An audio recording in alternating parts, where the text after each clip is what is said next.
성도님들의 가정과 또 직장과 삶 속에 하나님께서 예비해 놓으신 은혜가 충만하시기를 주님의 이름으로 축원합니다. 아멘. 올해 해가 천마의 해라고 해서 말들이 많습니다. 말의 해이기 때문에 아마 그렇지 않은가 생각이 들어서고요. 요즘 유행하는 인사말이 있더라고요. 말하는 대로 이루어지기를 바란다. 요즘 유행하는 언어 유희입니다. 이게 말장난이라고 그러죠. 그런데 하나님이 자녀가 된 그리스도인들에게는 이 같은 언어 유희가 아니라 엄중한 하나님의 말씀으로서 우리의 기대와 말이 얼마나 중요한 것인지를 보여주는 말씀들이 있습니다. 민수기 14장 28절입니다. 그들에게 이르기를 여호와의 말씀에 내 삶을 두고 맹세하노라. 너희 말이 내 귀에 들린 대로 내가 너희에게 행하리니. 여러분, 우리의 말하는 것이 하나님의 귀에 들리는 대로, 사실 이걸 우리가 너무 쉽게 생각하면 안 돼요. 내가 하는 모든 말이 하나님 귀에 들리지 않느냐 그럴지는 모르지만 이 말의 의미는요, 하나님의 귀에 들릴 말을 하라고 하는 의미가 담겨져 있습니다. 그걸 다르게 말하면 기도하라는 것이죠. 마음과 뜻과 온 힘을 다해서 하나님의 뜻을 구하고 기도할 때 그 기도가 하나님의 귀에 들리게 되고 그대로 이루어 주신다라고 하는 그런 말씀입니다. 여러분, 이 말씀만이 아닙니다. 에스겔 36장 37절을 보면 이렇게 말씀을 하십니다. 주 여호와께서 이같이 말씀하셨느니라. 그래도 이스라엘 족속이 이같이 자기들에게 이루어 주기를 내게 구하여야 할지라. 내가 그들의 수요를 양떼같이 많아지게 하되. 이런 말씀이 있습니다. 이 말씀에 따르면 하나님께서 우리를 위해 많은 복을 예비해 놓으셨을지라도 우리가 하나님 앞에 이루어 주시기를 기도해야 하나님이 주시겠다라고 하는 말씀입니다. 여러분, 이 한 해를 살아가시는 동안에 무엇보다 기도하는 일에 열심을 다하시기를 바랍니다. 여러분의 목소리와 마음의 소원이 하나님의 귀에 들릴 수 있도록 간절함으로 사모하시고 기도하시기 바랍니다. 그렇게 함으로 하나님께서 베풀어 주시는 놀라운 은혜와 복을 받는 한 해가 되시기를 주님의 이름으로 축원합니다. 여러분, 올해 우리 교회 표가 무엇입니까? 제 앞에 붙어 있는데 이 표를 같이 한번 읽어보도록 할 텐데요. 제가 먼저 선창을 하고 여러분이 한번 외쳐보십시다. 연초니까 우리 교회 표가 뭔지는 우리 한번 외쳐볼 필요가 있다 생각이 들었습니다. 이렇게 외치도록 하겠습니다. 제가 먼저 할 테니 따라하십시오. 사도행전 29장 평신도 사역자를 함께 세우는 교회.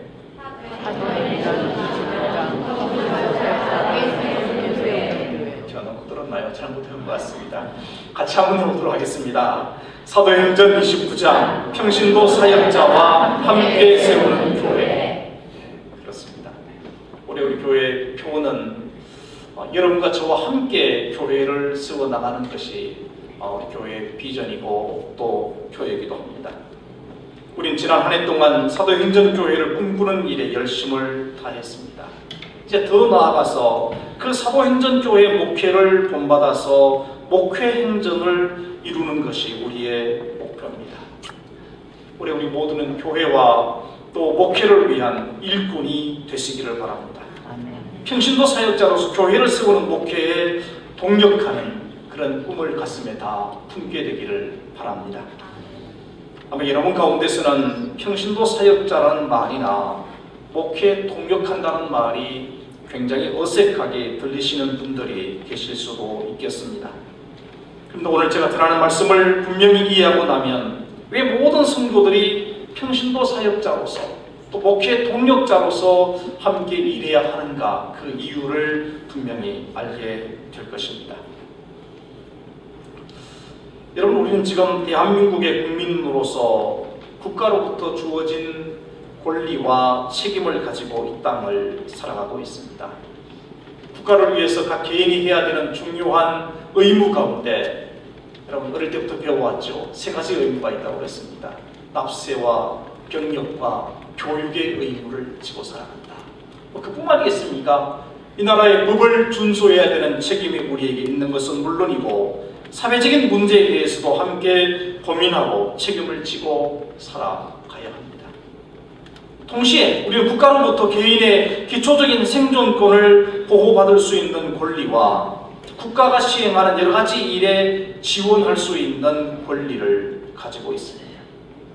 이건 책임과 권리이죠. 이 책임과 권리의 문제는 국가만의 문제는 아닐 것입니다.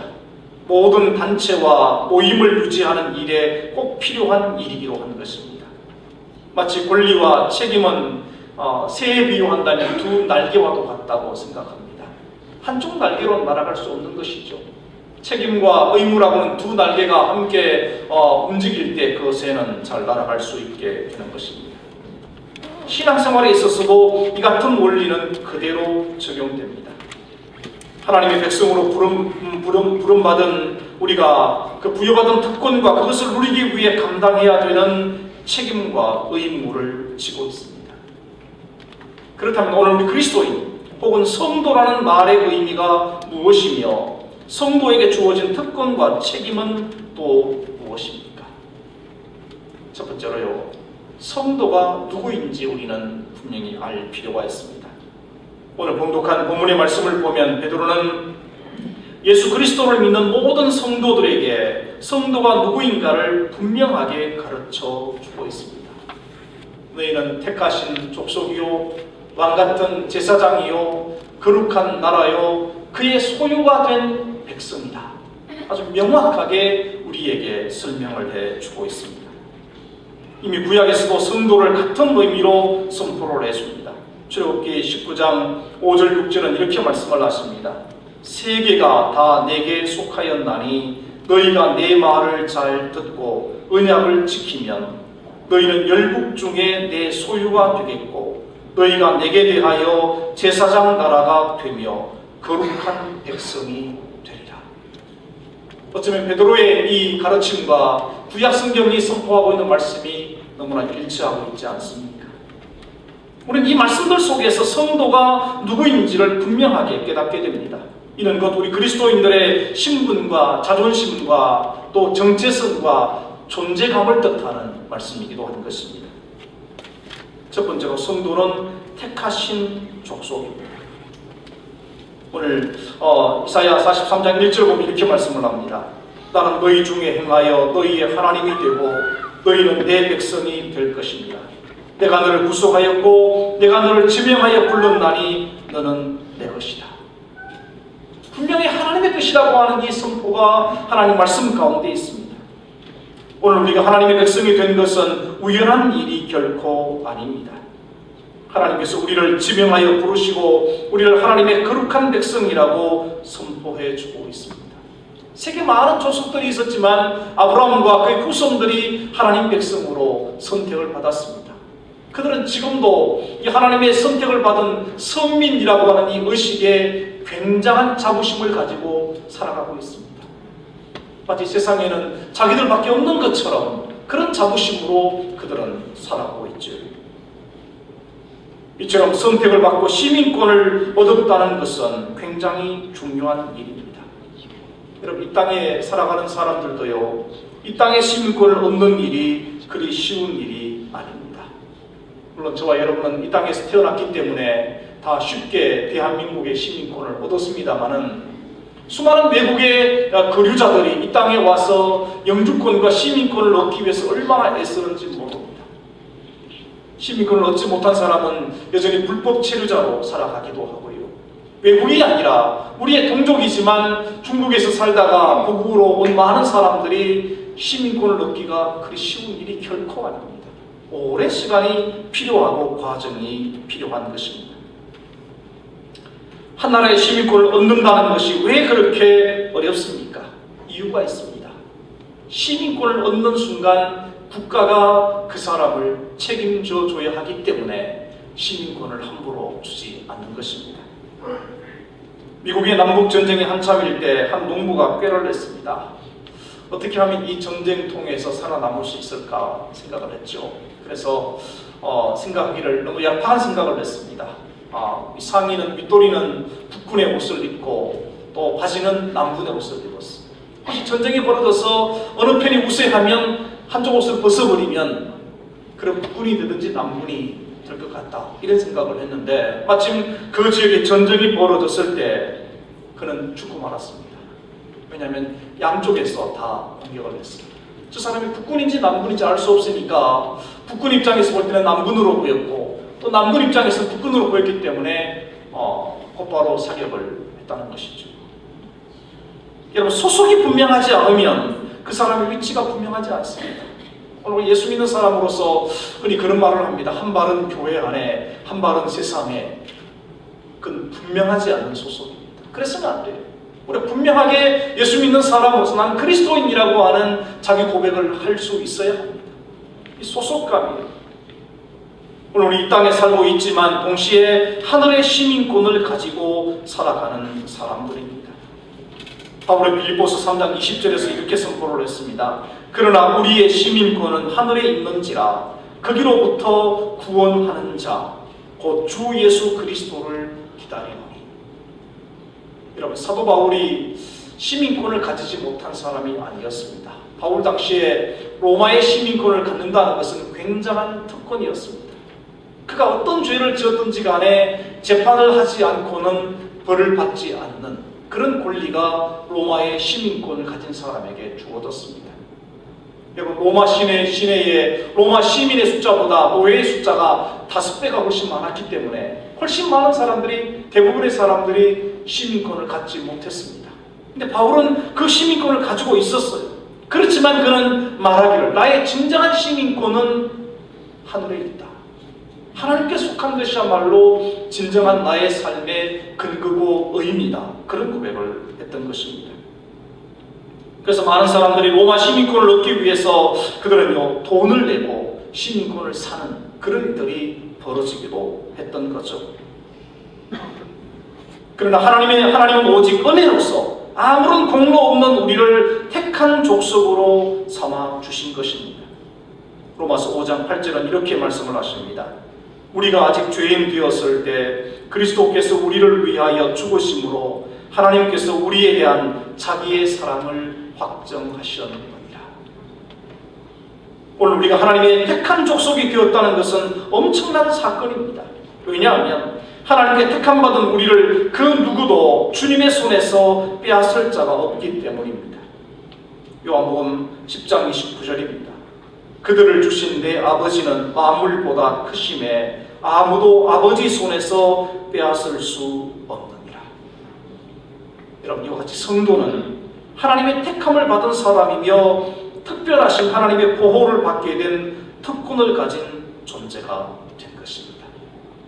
두 번째는요, 성도는 왕같은 제사장입니다.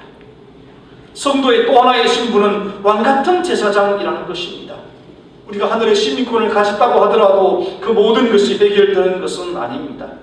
그래서 하나님은 우리에게 왕같은 제사장의 위치에 올려놓으셨습니다. 여러분, 구약시대 제사장의 역할은 하나님과 사람 사이를 감당하는 그런 자리였습니다. 그래서 사람들의 기도와 또 죄를 안고 하나님 앞에 나가서 기도하며 그들을 위해 간구하는 자리가 제사장의 자리였습니다. 라틴어로 제사장이라는 말은 이 폰티텍스라는 말인데 이 말은 독특합니다. 그 뜻이 뭐냐면 다리를 놓아주는 사람이다, 그런 뜻이죠. 옛날 어른들은 가끔 그런 이야기를 했습니다. 혼사 문제가 생기면 옛날에 중별을 한참 할 때는 뭐라고 그럽니까? 잘하는 사람에게 당신이 다리를 좀 놓아봐, 이런 말을 했던 기억이 났습니다.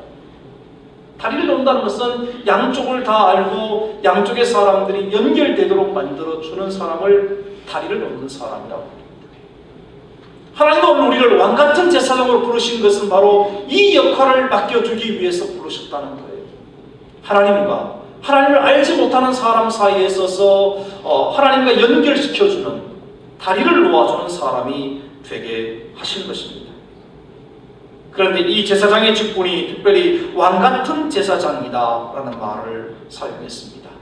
우리는 이 말을 오해해서 마치 우리 자신이 왕이 된 것처럼 착각해서는 안 됩니다. 이 말의 의미는 우리를 위해서 진정한 제사장으로 살아가셨던 예수 그리스도께서 만왕의 왕이 되셨기 때문에 우리가 같은 제사장으로서 그분의 영광에 동참한다는 것입니다. 왕같은 제사장이신 주님의 영광에 동참할 수 있는 은혜가 우리에게 주어졌기 때문에 우리는 왕같은 제사장이 될 수 있는 것입니다. 이제 우리는 제사장이 됨으로써 언제든지 하나님을 만날 수 있는 존재가 되었습니다. 다시 말하면 하나님 앞에 기도할 수 있는 존재가 된 것입니다. 이건 놀라운 특권입니다. 민주주의가 발달한 국가에서도 대통령을 만난다는 것은 쉽지 않습니다. 까다로운 절차와 분명한 이유가 있어야 대통령이 만나주는 것이죠. 그런데 하나님은 이 같은 복잡한 절차 없이 우리를 직접 만날 수 있는 길을 열어놓으신 것입니다. 그것이 바로 우리를 제사장으로 삼아주신 일입니다. 그러므로 제사장의 직분은 아무나 받을 수 없는 성도들만의 고유한 특권입니다. 세 번째로 베드로는요, 성도는 거룩한 나라다 이렇게 말하고 있습니다. 하나님은 또한 그의 택하신 백성을 거룩한 나라로 삼으셨습니다. 여러분, 거룩하다는 말은 구별되었다는 뜻이죠. 한 나라를 여러분 말할 때는요, 한 국가를 말할 때 세 가지 요소가 반드시 필요합니다.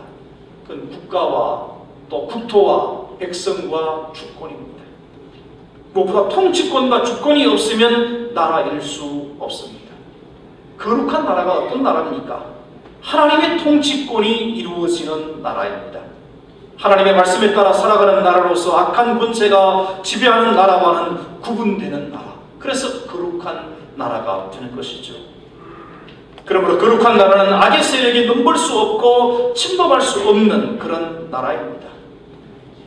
오늘날 우리는 이 세대의 문화와 사회의 흐름 속에서 엄청난 타락과 죄의 세력을 보게 됩니다. 그러나 성도는 그 같은 악한 세력의 흐름이나 영향력에 의해 지배당하지 아니하고 하나님의 은혜와 주권 아래 살아가는 거룩한 나라입니다. 오늘 우리가 거룩한 나라이기 때문에 이 땅 위에서는 사망의 음침한 골짜기를 지난다고 할지라도 해를 두려워하지 않고 담대할 수 있습니다. 왜냐하면 하나님의 주권이, 하나님의 권세가 우리를 지배해 주시기 때문입니다. 네 번째로 성도는 그의 소유가 된 백성입니다. 한 걸음 더 나아가서 하나님은 우리를 당신의 소유로 삼아 주셨습니다. 신명기 7장 6절을 보면 너는 여호와 내 하나님의 성민이라. 내 하나님 여호와께서 지상 만민 중에서 너를 자기 기업의 백성으로 택하셨나니 라고 말씀하십니다. 말라기 3장 17절을 보면 만군의 여호와가 이르노라. 나는 내가 정한 날에 그들을 나의 특별한 소유로 삼을 것이요 또 사람이 자기를 섬기는 아들을 아낌같이 내가 그들을 아끼리라. 이렇게 말씀하고 있습니다. 하나님은 예수 그리스도의 피로 값주고 우리를 사셨습니다. 이 사실을 믿는 자마다 하나님의 소유가 된 백성이 되는 것입니다. 하나님은 사람이 자기를 섬기는 아들을 아끼는 것처럼 내가 그들을 아끼겠다 이렇게 말씀하고 있습니다. 하나님의 것이기에, 하나님의 소유이기에 우리 한 사람 한 사람을 아껴주신다고 말씀하고 있습니다. 여러분은 자녀들을 얼마나 아끼십니까? 제가 볼 때는 대부분의 부모님들이 지나치게 자녀들을 아낀다 그런 생각을 할 때가 많습니다. 모든 것을 다 내어줄 만큼 사랑하죠. 목숨을 대신하고 싶을 만큼 사랑합니다. 하나님은 우리를 당신의 소유로 삼으시고 아들을 아낌같이 아끼시겠다고 말씀합니다.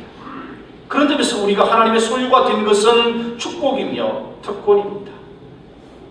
하나님은 하나님의 소유인 하나님 백성들의 모든 삶 속에 관여하기를 원합니다. 사실 부모님들의 마음이 그러하지요. 자식들이 뭘 하든 간에 다 관심을 가지고 함께 하기를 원하는 것처럼 하나님이 그러하시다는 것입니다. 그래서 우리는 무슨 일을 하든지 그 일을 위해서 하나님께 기도할 수 있는 것입니다. 하나님께서 우리의 인생의 삶에 함께 해주시기를 요청할 수 있는 것입니다. 여러분, 동시에 우리가 하나님의 소유가 되었다는 것은요, 그만큼 가치 있는 존재가 되었다는 것을 의미합니다. 여러분, 똑같은 물건이라고 할지라도 그 소유자에 따라서 그 가치는 달라지게 되어 있습니다. 우리 젊은이들이 기타 치는 걸 좋아하지만 여러분, 엘비스 프레슬리가 성도들에게 남기신 최후의 명령이기도 합니다. 주님 말씀하셨습니다. 땅끝까지 모든 족속에게 복음을 전하라고 말씀하셨습니다.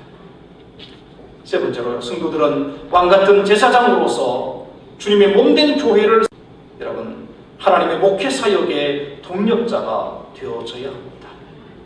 이렇게 말하니까 목회는 목사님들이 하시는 것이 아닙니까? 이렇게 말할지 모르겠습니다. 여러분, 목회라는 말의 의미를 알고 나면 생각이 달라집니다. 목회가 무엇입니까? 목회는요, 성도들로 하여금 예수 그리스도를 주로 고백할 수 있도록 돕는 것이 목회입니다. 물론 이걸 위해서 훈련되고 준비된 목회자가 맡은 사명이 따로 있지요. 그러나 모든 성도도 역시 마찬가지로 이 목회 사역을 감당해야만 되는 것입니다. 목회자 홀로 교회를 세우거나 목회하는 것이 아닙니다. 모든 성도들이 함께 동력해야 하는 것입니다. 여러분, 사명을 감당하지 않는 성도는 마치 의무를 감당하지 않는 나라의 백성과 같습니다. 사명을 감당하지 않는 성도는 맛을 잃은 소금입니다. 빛을 잃어버린 등잔과 같은 것입니다. 사명을 감당하지 않는다면 우린 자존심과 존재감과 의미를 상실하고 있는 것입니다. 그러므로 모든 성도는 예외 없이 하나님께서 맡겨주신 사명을 감당해야만 합니다. 여러분, 교회와 목회를 위한 일꾼들로 살아가시기를 주님의 이름으로 축원합니다. 2014년 한 해 동안 이 같은 우리의 사명을 우리가 동력함으로 교회를 세우고자 하는 것입니다. 여러분, 하나님께서 택하시고 왕 같은 제사장이며 거룩한 나라이자 하나님의 소유가 된 백성이 되었음을 믿으시기 바랍니다. 그리고 하나님의 거룩한 백성다운 책임과 사명을 감당하시기를 바랍니다. 그렇게 함으로 이 한 해 동안 하나님이 인도하여 주시고 회복시켜 주시고 채워주시는 놀라운 하나님의 은혜와 복을 누리는 믿음의 사람들, 우리 믿음의 교회가 될 수 있기를 주님의 이름으로 축원합니다. 들어가신 아버지 하나님, 우리 하나님의 놀라우신 그 은혜와 그 사랑을 감사하고 찬양합니다.